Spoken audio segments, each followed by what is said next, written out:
নেমুখ হারামের দলেরা, আমার মাওলার দেওয়া জবান দিয়া কথা বলি, আমার মাওলার দেওয়া নেয়ামত চক্ষু দিয়া দেখি, আমার মাওলার দেওয়া নেয়ামত হাত পা দিয়া কাজ করি, আমার মাওলার দেওয়া নেয়ামত ব্রেন দিয়া পড়াশোনা করি, ব্রেন দিয়া কালচার কইরা ব্যবসা বাণিজ্য কইরা বিভিন্ন সম্পদ উপার্জন করি, বিভিন্ন কার্যক্রম পরিচালনা করি। এই ব্রেন নেয়ামত কে দান করলো?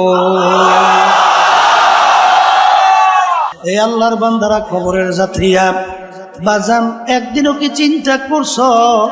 অনেক সময় অনেক অন্ধ মানুষ তোমার আমার সামনে এসে হাত পাতে পাত, হ্যাঁ, অনেক সময় আফসোস করে বলে, হুজুর মালিক আমাকে দুইটা চক্ষু দেয় নাই, আমি তামাম দুনিয়া দেখি অন্ধকার, আপনাকে মালিক দুইটা চক্ষু দান করছে, তামাম দুনিয়া কত সুন্দর ভাবে দেখেন। হুজুর পয়সা দেবেন, চাউল কিনবো, ভাত পাক কইরা খাবো। বাজার এই কথা শুনলে চোখে পানি রাখা যায় না। এক নেমুখ হারামের দলেরা, আমার মালিক ইচ্ছা করলে তোমাকে আমাকে অন্ধ কইরা দুনিয়ায় বানাইতে পাঠাইতে পারতো কি পারতো না? কি আসতে কই দে পারতো না? কারণ দুনিয়া তোর মূল্য ছিল কি? নেতা সেন্সে না, নেতা দল সেন্সে, সম্পদ সেন্সে, সম্মান সেন্সে, আল্লাহরে ছিল নাই। কথা ঠিক না? ঠিক।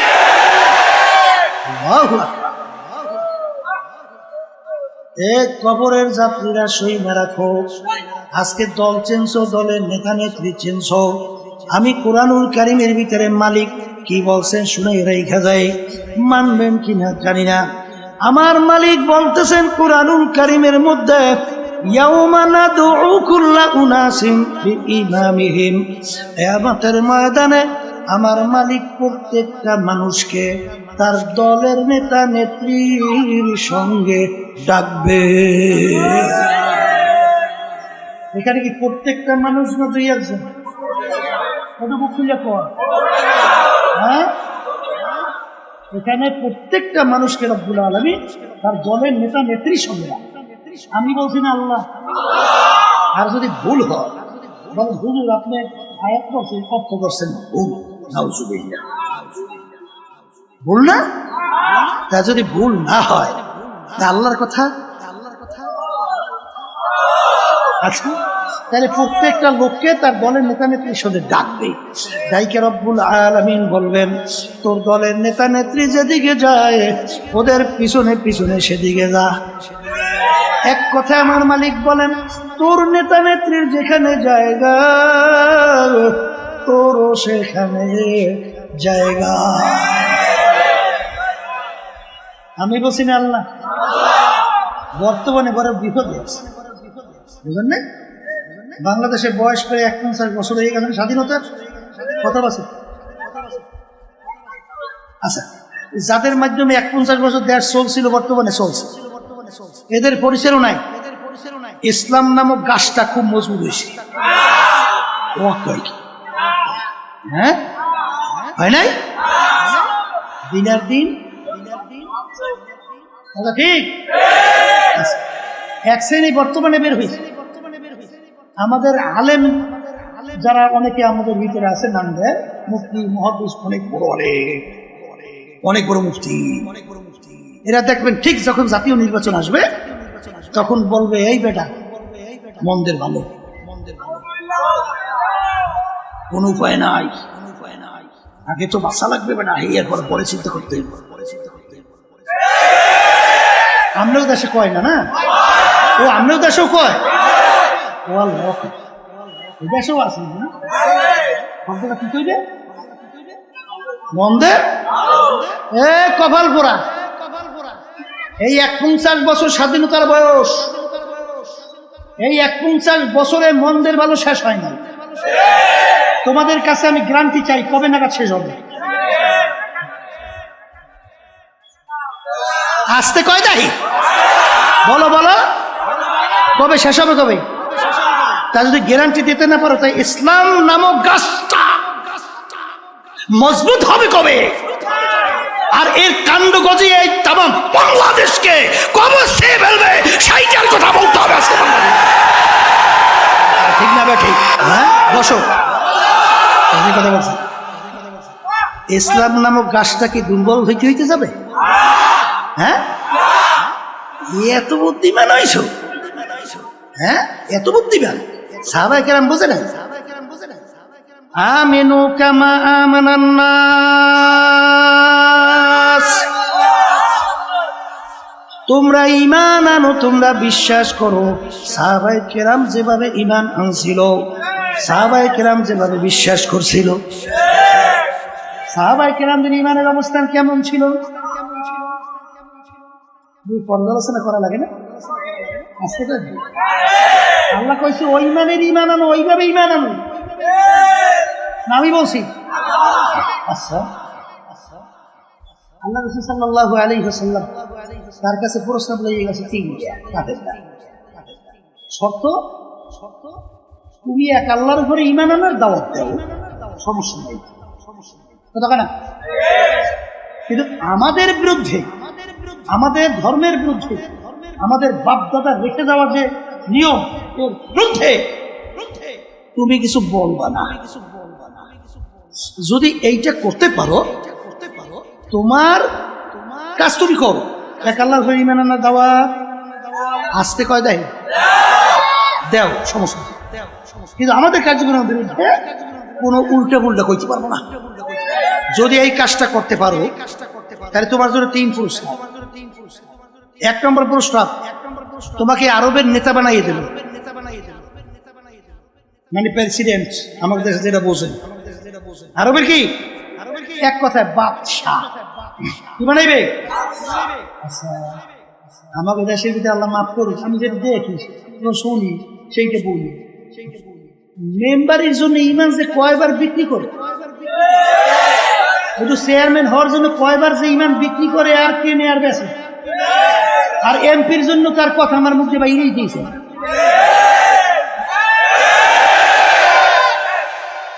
এই আল্লাহর বান্দারা, বর্তমানে শুনছি জাতীয় নির্বাচনের সময় বলে 1000 টাকা দিলেই বলে আবার ঈমান বিক্রি করি, এই বিভিন্ন কাজে কি করে, ঠিক না? এ কপাল পোড়া, তোর দাম একটা ইলিশ মাছের দামও হয় না। হ্যাঁ, তোর একটা ছাগলের দামও তোর দাম নাই, তোর ঈমানের একটা ছাগলের দামও তোর ঈমানের নাই।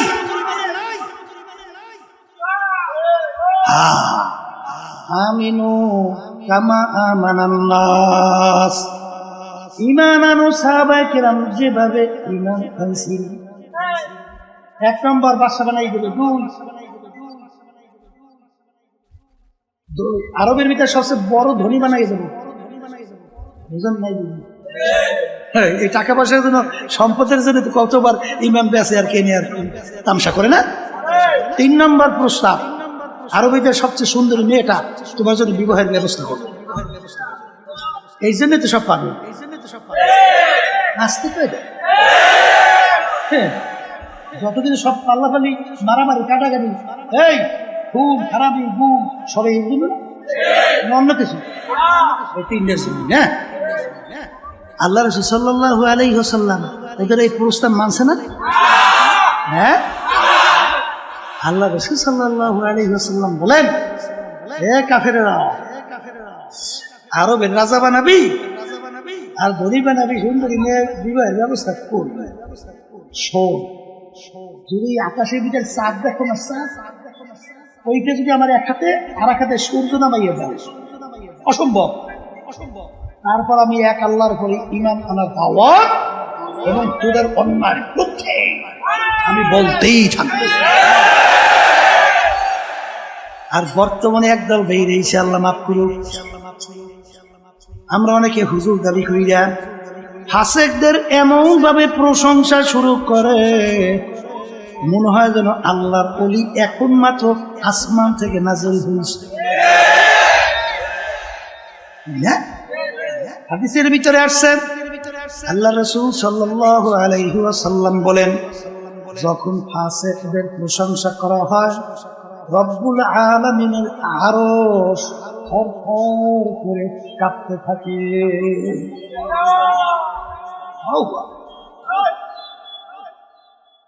বলছিলাম যে বারবার যদি মন্দের ভালো শব্দ হয়, ইসলাম নামক গাছটা মজবুত হবে ঠিক না? গ্যারান্টি চাইছিলাম, দিতে পারি না। পারছেন? এই যে আল্লাহর কুতুব ফজলুল করিম রাহমাতুল্লাহ আলাইহি রব্বুল আলামিন, তার ভিতরে আল্লাহ রব্বুল আলামিন ইলহাম, কথা ঠিক না ঠিক? আল্লাহ রব্বুল আলামিন ডাইলে দেশে অন্তরে এমন এক কায়দায় আল্লাহর কুতুব পরিবেশ তৈরি করে রাখছেন। আব্বাল আল্লাহর কুতুব চিন্তা কইরা দেখছে, স্পেনের ইতিহাস 750 বছর মুসলমানদের রাজত্ব, মুসলমানদের অস্তিত্ব তালাশ করে পাওয়া যায় না, কথা কয় না? হে আল্লাহর বান্দারা, পর্দা আলেম মা বোনেরা, না আমেরিকা না লন্ডন সে হুলফত, আমি মস্তে মদিনা করু খুদায়া। হে আব্দুল করিম আব্দুর রহিম, হে রহিমা খাতুন, স্বামীটার নৌকা ছাড়ছো, নৌকা যায় কোথায়? তোমার নৌকা আমেরিকার লন্ডনের ঘাটে ঘাট দিবে না আল্লাহর হাবিবের রওজা মুবারকের পাশে মদিনায় ঘাট দিবে? চিন্তা ভাবনা করে নৌকা চালা, কথা কয় না? মান তাশাব্বাহা মান তাশাব্বাহা কওমিন ফাহুয়া মিনহুম। এই দুনিয়ার ভিতরে যেভাবে তুমি যার সঙ্গে সম্পর্ক রাখবা, যেই দলভুক্ত হইয়া চলবা, যেই দলের নেতা নেত্রীকে নেতা নেত্রী মানবা, আল্লাহর রাসূল বলেন কিয়ামতের ময়দানে তুমি ওই দলভুক্ত হইয়া উঠবা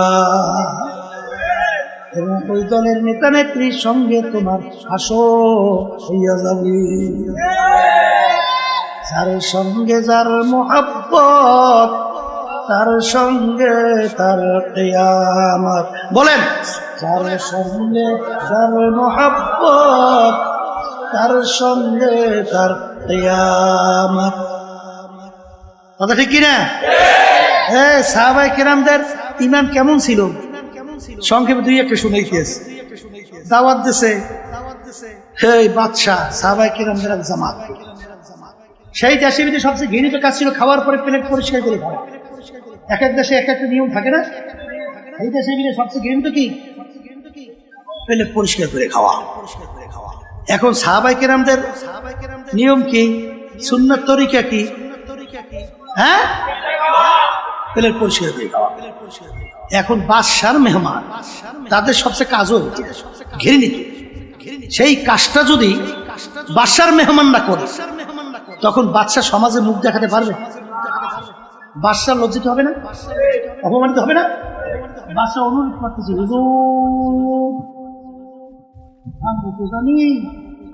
আপনারা খাওয়ার পরে প্লেট পরিষ্কার করিয়া চাইতে খান। হুজুর, আমাদের দেশে সবচেয়ে ঘৃণিত কাজ হইল, এই কাজটা যদি আপনারা আমার মেহমান হয়ে করেন, তাহলে আমি সমাজে হুজুর মুখ দেখাতে পারবো না। আজকে আমার সম্মানের জন্য এই কাজটা আজকে আমাকে দেশের আল্লাহ মাফ করুক, যদি হইতো হতুয়া কয় কায়দায় ঘুরতো, আসতে কয় হ্যাঁ কথা কয় না ভাই, খালি করছে না? আবুল ফজলের মতো লোক বাদশা আকবরের প্রতি হতে দিনে লাগি পুকুরি তাম দুনিয়ার ভিতরে সবচেয়ে জানার দিক থেকে পানি, এত বড় দ্বিতীয় কেউ ছিল না। কোরআন কারীম বিনা নকশার হরফ দিয়া 30 পারা কোরআন কারীম কাটছিল। এখন ওলামায়ে কেরাম বসতেও তো বসে, সে কিন্তু আবুল ফজলের পথে ঢুকে। আর ওই সময় মুজাদ্দিদ আল ফিসানি রাহমাতুল্লাহি আলাইহি কি কন, বাদশা আকবরের বিরুদ্ধে দ্বীনে ইলাহির বিরুদ্ধে ফতোয়া দিয়েছে। কথা ঠিক না? যেই কথা বলতে চাইছিলাম, আল্লাহ রাসূল সাল্লাল্লাহু আলাইহি ওয়াসাল্লাম বলেন, হুব্বুদ দুনিয়া রাসু কুল্লি খাতিয়াতিন, সমস্ত গুনার মূল হলো এই দুনিয়ার মহব্বত, সম্মানের মহব্বত। কথা ঠিক না বেঠিক? এ কবরের যাত্রীরা, আমরা কেউ দুনিয়াতে থাকতে পারবো না, কেউ থাকতে পারেও নাই। এই আল্লাহর বান্দারা, পর্দালে মা বোনেরা, আজকে মুসলমানদের দায়িত্ব কর্তব্য হলো ইসলাম নামক গাছটার একটু ইসালি কইরা গোড়ায় পানি দিয়ে একটু তরু তাজা কইরা রাইখে যাইতে পারি কিনা? আস্তে কয় দেয় যদি মাটি নিতে না যায়, ওই ঈদের উপরে কোনোদিন বিল্ডিং হয়? এখন যেই মাটির নিচে যাইবে ও কোনোদিন বলবে, ও কোনোদিন চাইবে যে আমার তো কোনোদিন কেউ দেখবি, আমি মাটির নিচে যাব। কোনোদিন বিল্ডিং তৈরি হবে না। তোমার আমার মতো যদি ইসলামের নামক বৃক্ষটা আজকে রোপণ কইরে একটু চারাটা একটু সেলি কইরা একটু পানি দিয়া সতেজ কইরা রাইখে যাইতে পারি, আল্লাহ ভালো জানে, বলতে পারি না কবে কি হবে। এই একদিন আল্লাহর ফজল ও করমে ইসলাম নামক গাছটা একটা বড় বৃক্ষে আল্লাহর ফজলে পরিণত হবে। কথা ঠিক না বেঠিক?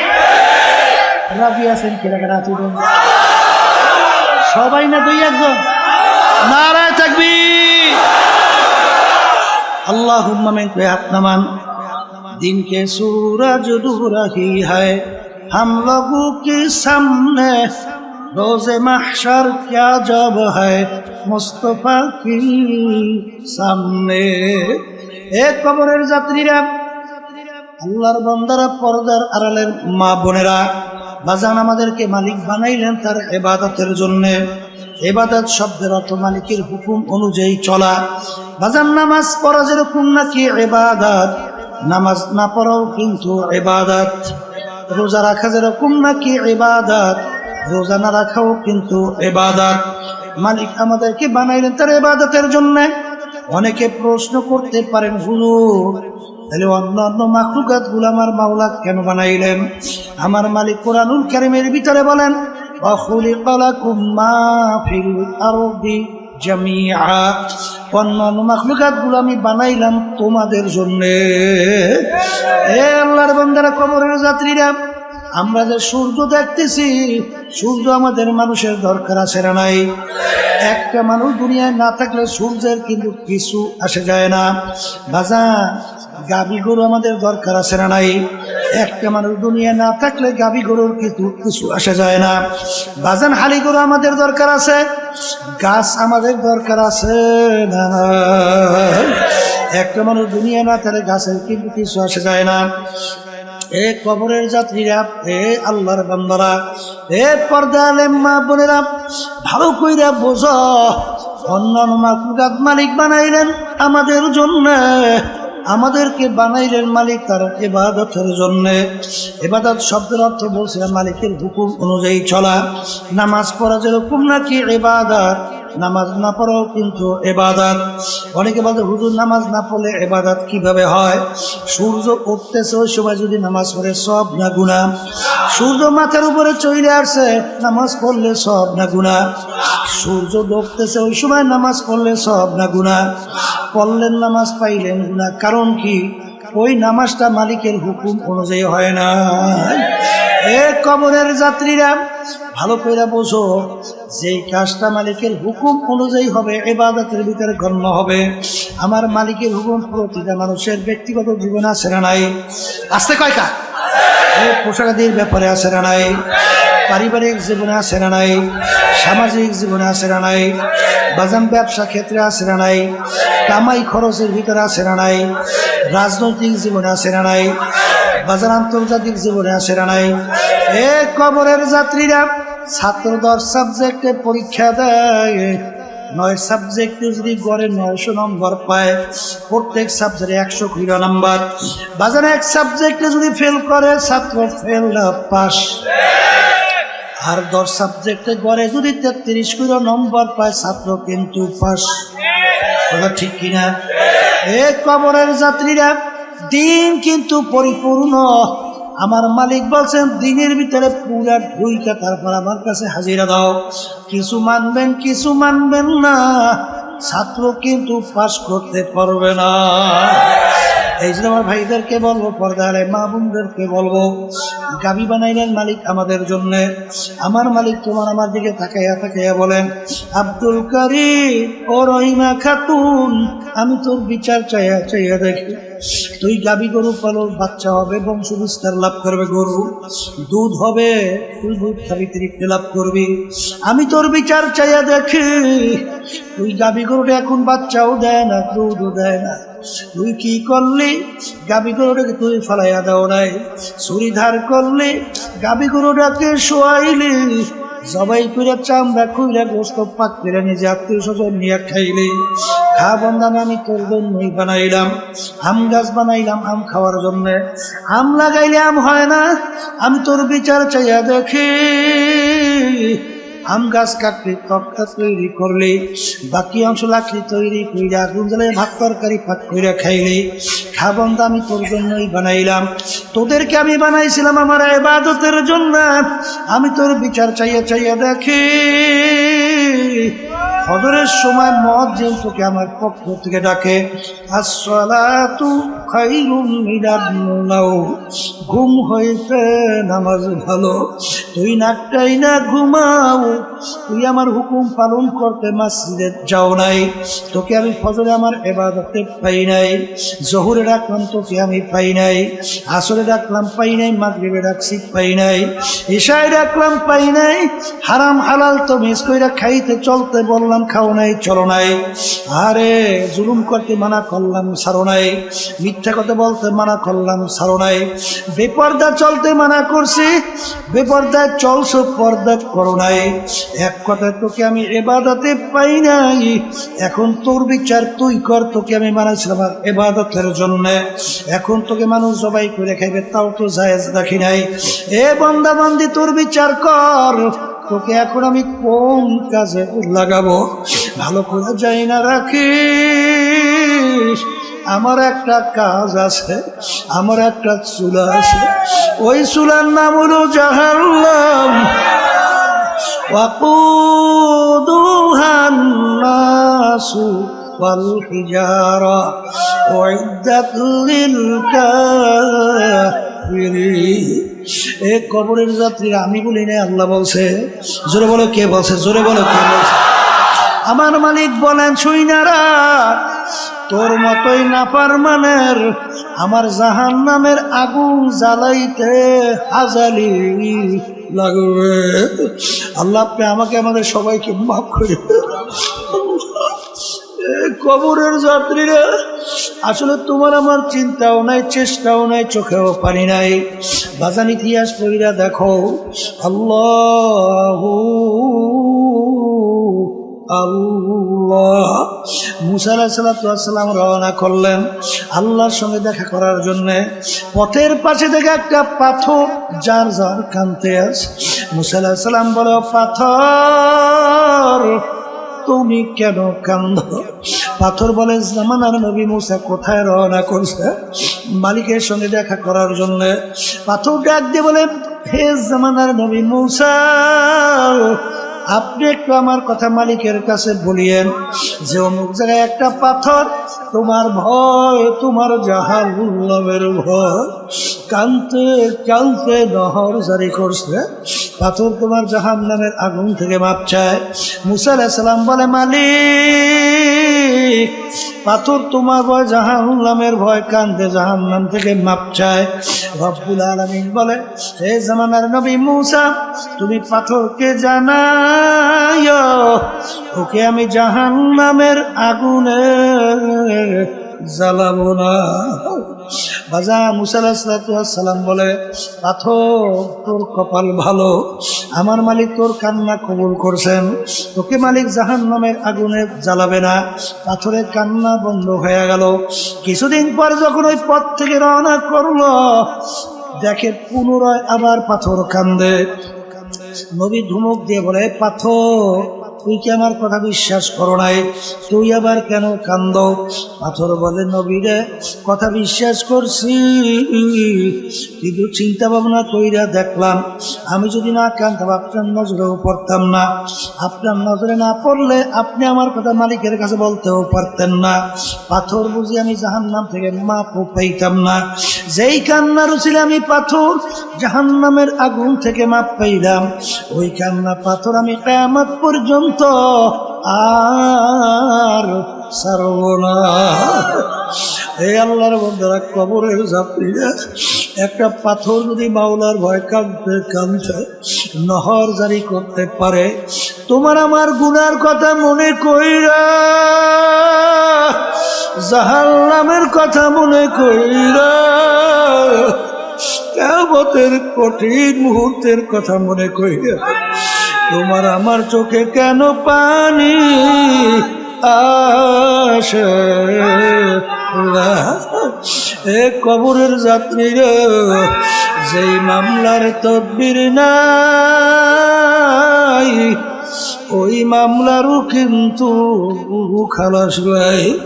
এ কবরের যাত্রী, আল্লাহর বান্দারা, রাজা কোন সম্পদের পিছনে পড়ছো, কোন সম্মানের পিছনে পড়ছো, কোন দলের পিছনে পড়ছো, কোন নেতা নেত্রীর পিছনে পড়ছো রে রাজা? আরে বাংলাদেশের কত ঘটনা মাঝে মধ্যে মালিক দেখায়। কিছুদিন আগে বাজান যমুনা গ্রুপের মালিক বাজান করোনা ভাইরাস আক্রান্ত হইল। যখন শ্বাস টানতে ছাড়তে পারে না, বাংলাদেশের ভিতরে উল্লেখযোগ্য ধনীর ভিতরে একজন ডাক দিয়ে ডাক্তারকে বলে, ডাক্তার তুমি যদি আমার শ্বাস টানা ছাড়ার ব্যবস্থা করতে পারো, কলম কাগজ নিয়ে আসো, সমস্ত সম্পদ তোমাকে আমি লিখে দেব, তবু তুমি একটু আমাকে শ্বাস টানার ছাড়া ব্যবস্থা করে দাও। আর ডাক্তার শ্বাস টানা ছাড়ার ব্যবস্থা করতে পারে নাই। এ দুনিয়াদার পাগল, কখন কোন সময় কিভাবে মালিকের পক্ষ থেকে ডাক আসবে তোমারও না জানা নাই, আমারও কিন্তু জানা নাই। বাজান কয়েক মাস আগে শুনছো, আরে ঢাকা সদরঘাট থেকে লঞ্চ ছাড়লো বরগুনাগামী। বাজান পানির ভিতরে লঞ্চে আগুন ধইরা গেল। এখন ছেলে মোবাইল কইরা বলে, আব্বাজান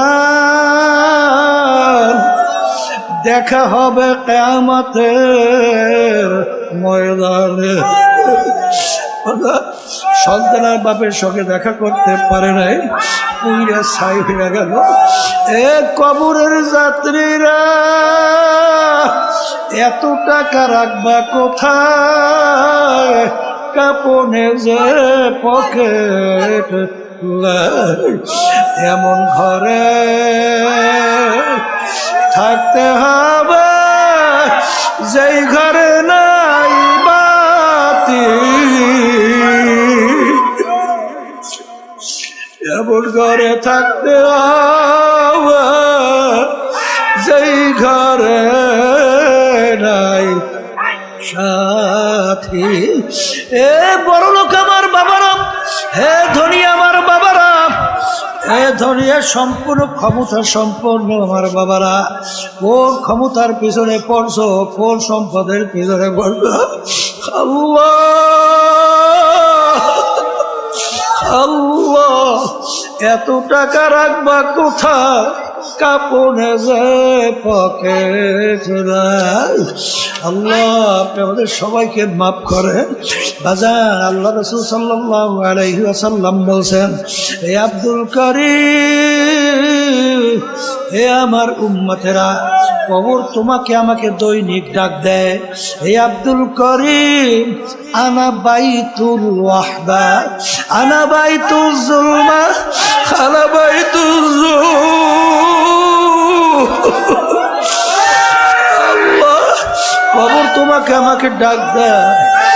আরে আমি অন্ধকারের ঘর, আমি পোকা মাখরের ঘর। আল্লাহ আল্লাহ আপনি আমাদের সবাইকে মাফ করিয়া, মালিক আপনি আমাদের সবাইকে মাফ করিয়া।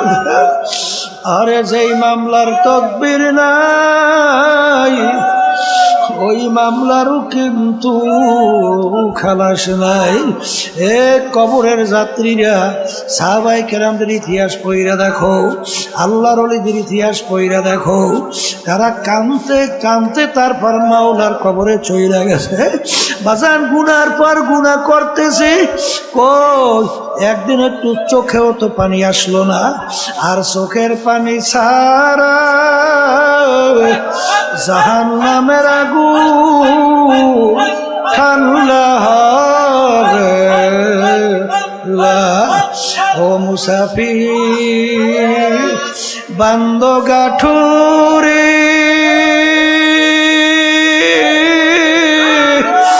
বহুদূরে ঠিকানা, আল বিজালা কাল বিজালা কবর আখের ঠিকানা।